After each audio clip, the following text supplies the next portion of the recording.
This is the Lone Crater YouTube. We hope this video helps.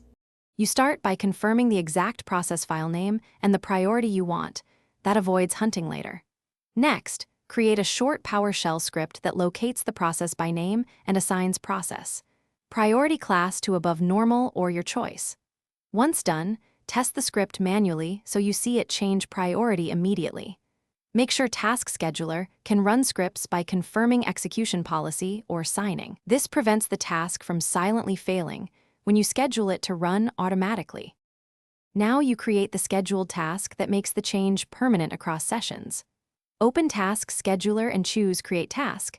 Pick Run whether user is logged on or not and check highest privileges so it can touch system processes. For the action, call PowerShell. exe with file and the script path. For trigger, choose at log on or at startup depending on when the process launches. Once configured, set a short delay and restart options so the task retries if the process isn't present immediately. Finish by running the task manually and then logging off and back on to confirm persistence. Open Task Manager and verify the process priority column reflects your choice. If it didn't work, check execution policy, file paths, and that scheduler runs with sufficient privileges. Mismatched process names are a common culprit.